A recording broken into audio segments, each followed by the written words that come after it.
This is a running, driving, clean title, one owner, four-wheel drive, V8 GMC Sierra that I bought for $350. And it's terrible. I bought this at an auction. It was a former electric company vehicle. With fees out the door, it was about $517. And it's just described as running and driving and has an ABS light on. And it is really rotten, which I'll show you. There is nothing left of the rocker panels. Every body panel on this, except the hood, has, you know, rust that makes it non-usable. Got a toolbox. The bumper's bent and ruined. Tailgate's really gone. Just more of the same on this side.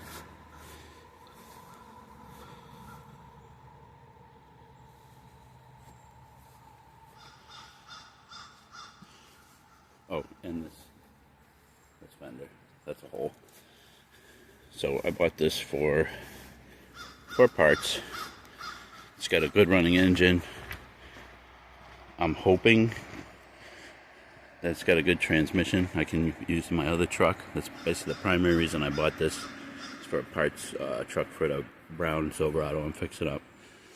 And it's got a good running engine. It's got a toolbox. It's got 4 good wheels and tires. So that alone, minus scrap metal value, I'm going to come out ahead on this one. So first time I drove it up on the trailer with a jump box started up. Drove up on the trailer, no problem. So let's take a closer look and I'll show you what I find. I haven't really dug into this yet. Okay, got my jump box hooked up. Got power. Start up and check this thing out. Alright, recheck the cables on the jump box. Try it again. There it goes. Good oil pressure. ABS light. Tire light. Starts right up. No noise. Clicky clack. Any of that. No smoke to note of that I can see from in here. Good throttle response. It's got a service 4-wheel drive message. And we're showing 163,000 miles. Now what I'm hoping is, considering these trucks live a pretty rough life, maybe this had the transmission replaced by 163,000, and I got a pretty fresh transmission in this that I can use in the other truck. We got good voltage, so the alternator's working. Let's see what else we got. Radio works.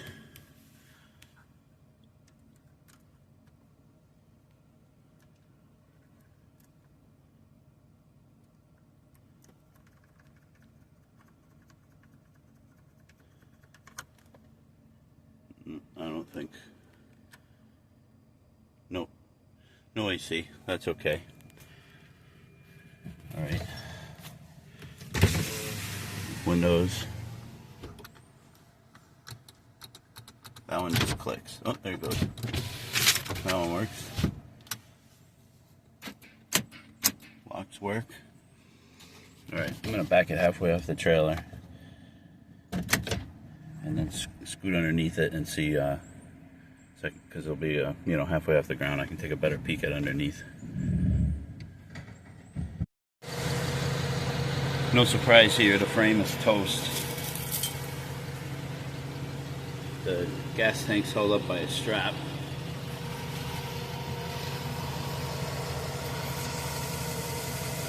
There's the ABS module. No wonder it doesn't work, it's pretty crusty.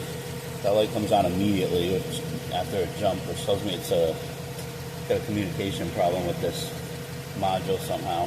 Could be just a fuse, but probably corrosion related. Here's this transmission. It's got a blue mark there.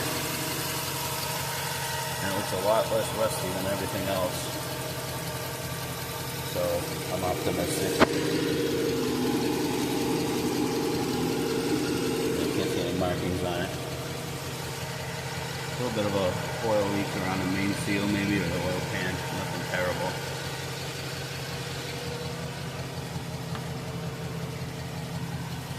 You can see over here, that frame is gone.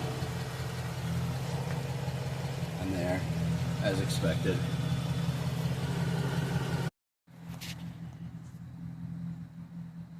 Okay, got it off the trailer. Still just sitting here idling.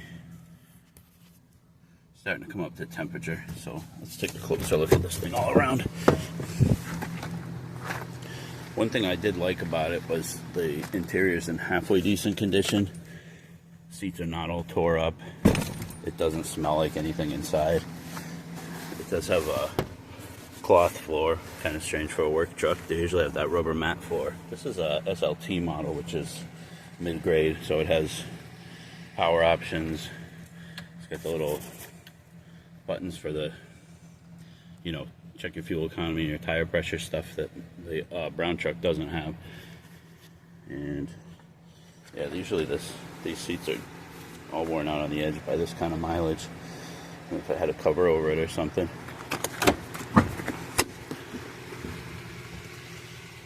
Get a good look at those rockers. What's left of them. Back seat, I mean, mostly it would clean up with a vacuum. Rear defrost window, headliner's in good shape. And they threw in a hard hat. There's the company. And a bag full of lineman's gloves. Under the seat, nothing really. They got to that pretty good. How about inside the console? Anything interesting?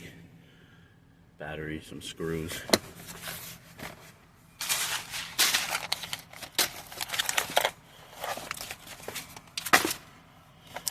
There's a receipt.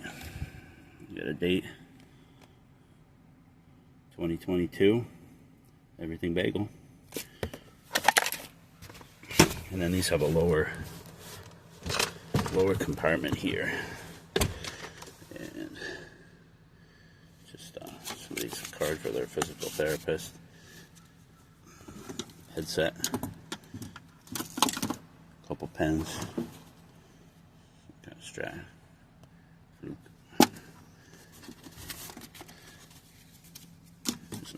There's another paper here. There we go, auto parts.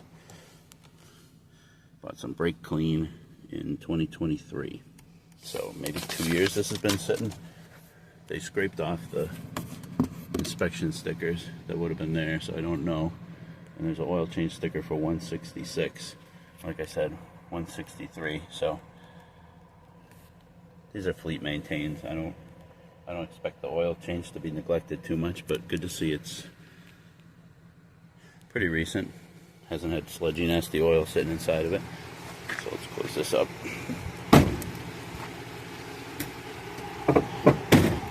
So just giving another look around here. Like I said, these tires are pretty decent. Wheels have some corrosion, but I don't know.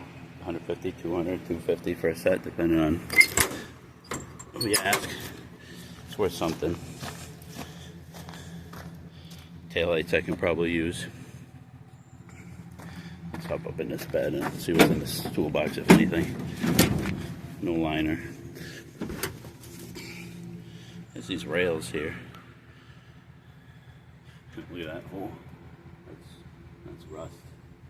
It's not from mounting anything. Yeah, it had these rails for, must have been some kind of storage system. Here's the one of the straps for the fuel tank. The fuel tank guy had to use a strap to hold it up.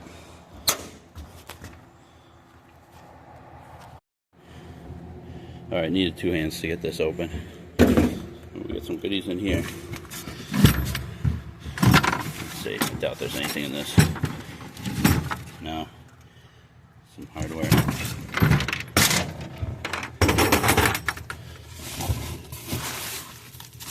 Nothing. Junk.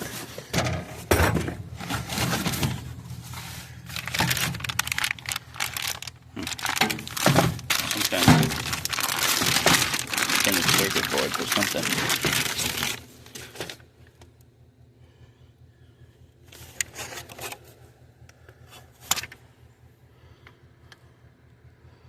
No idea. Interesting. Have to look at it if that's something of any value. And here, and a bunch of these.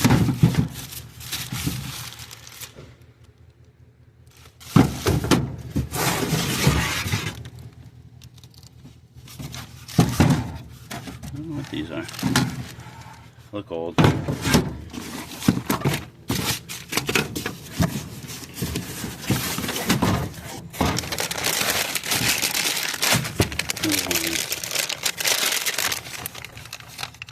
Component to the circuit board. No idea. Anyway, decent toolbox.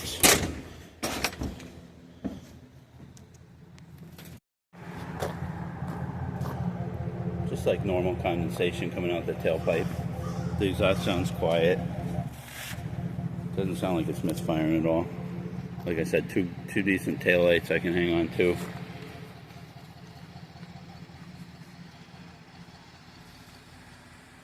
Pair of usable mirrors, glass. But here's the redeeming quality, because it's got a good running motor, and then I'll have a good extra starter, alternator, all that kind of stuff. Right to its full.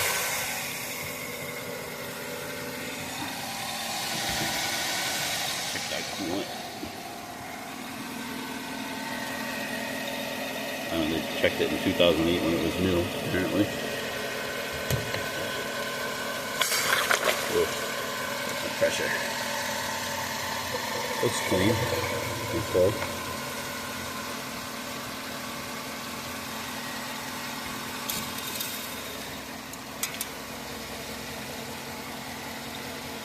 Dipstick's nice and clean. No residue on it or anything. Oil looks really fresh, even though it's got a couple thousand miles on it.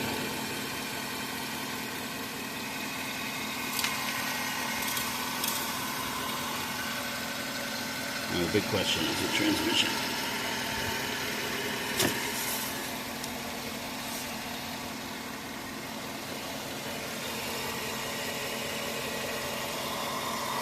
It's pretty brown. I wouldn't call that a fresh fluid. Not discouraged. We'll see how it does if it shifts. Like I said, these things don't live an easy life.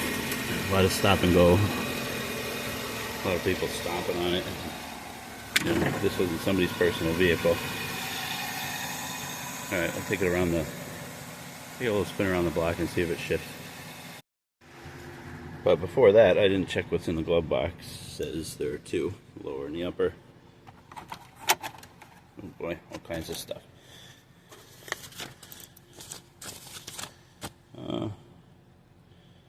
Let's see, 2023, it got a vehicle inspection, insurance card, expired in 23, 19. Let's see, anything else good in here? Just a lot of registrations and stuff. So I think it looks like 2023 was the last time this, yeah, we go back to like 2012. And that's everything in there. And down here, credit card. That looks like their corporate fleet card for getting gas. We got registration, or no, that's for the inspection, the registration sticker. A bunch of those. What's in here?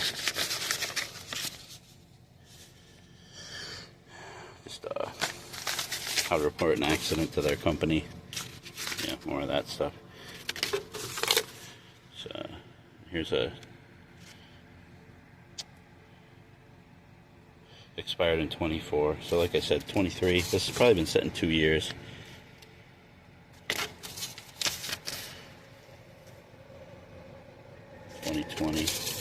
Oh, here's a window sticker. Didn't expect that. So you could have owned this beauty for $33,000 back in 2008. Fuel economy. Let's see what it's got here.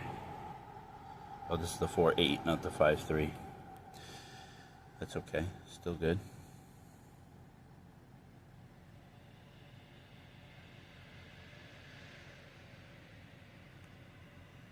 Looking to see if it has a locking differential.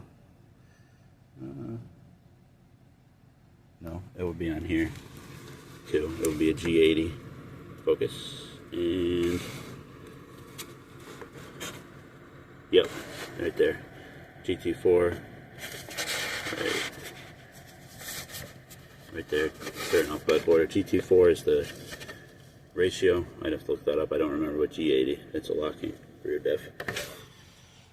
Be really surprised if SLT with four-wheel drive didn't have that, but makes it more. It interchanges with more stuff. Better to have.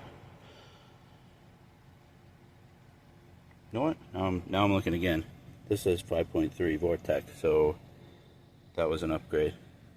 Here we go. And it's a Z71, and it's a 5.3.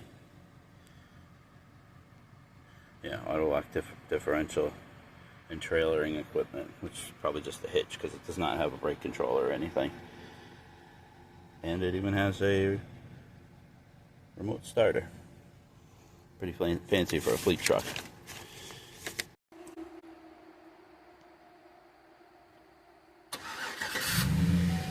Remote start even works. First, second, third,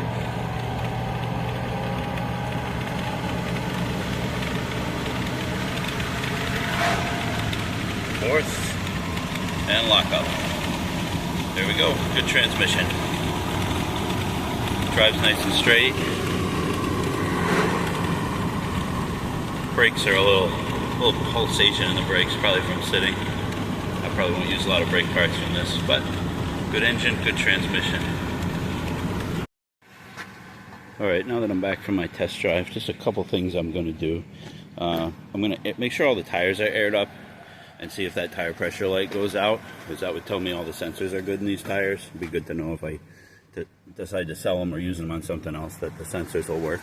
And then I'm also going to scan it for codes and just see if there's any surprises in there, see if there's any pending codes from my little test drive, and see if there's anything obvious wrong with the four-wheel drive that it won't shift, that the computer can tell me, and just confirm that that's probably that ABS pump and module that's what's bad.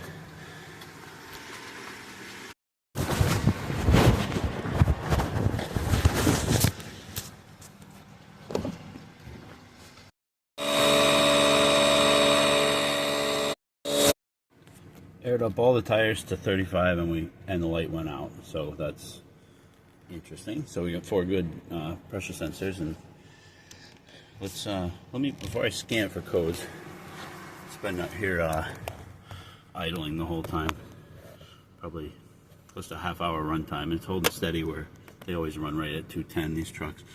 So let me double check that coolant, because of that I opened it, it has pressure. That might just have been from sitting.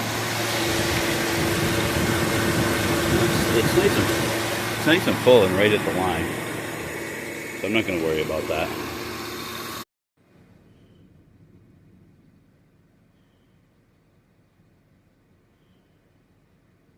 Alright, there we got 3 codes in the transfer case, 1 in the brake module, nothing in the engine or transmission. It's only going to have what's set from this quick little drive because the battery was so dead. So let's pause that and take a look at those. Okay, this is the transfer case module.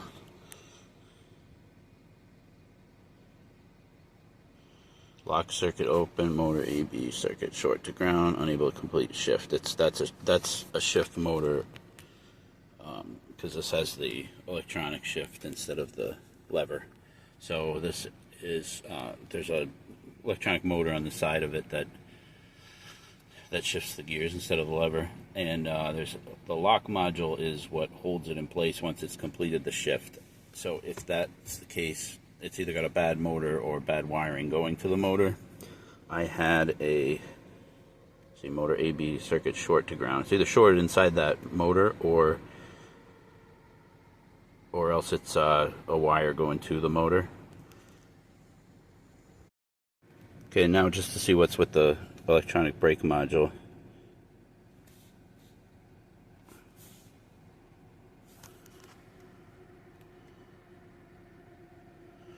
Right front wheel speed sensor circuit. I was not expecting that. Alright, well that's good information to have. These hub and bearing assemblies are about $100 a piece, so if I can reuse one of those I will, but the right front one, the sensor's no good. Yeah, so just wanted to, I'm not actually going to fix this truck, I just wanted to know if there were any parts here I could determine were no good, so I didn't try to reuse them in something else and just make extra work for myself. So overall, I got exactly what I was expecting out of this truck. Good drivetrain and a lot of good parts, and something that's completely not worth fixing for anyone anywhere. It's just a scrap metal shell with good mechanical parts. The only body parts that are probably of any value are the hood. Just got a couple little rock chip starting here, hood, lights, grill. Someone could use this bumper. It just has a little ding here in the front. Certainly a good work truck piece if you're not fussy about cosmetics, which at this point most of these trucks are just beaters for 90% of them. So yeah, so for $350 I got my money's worth.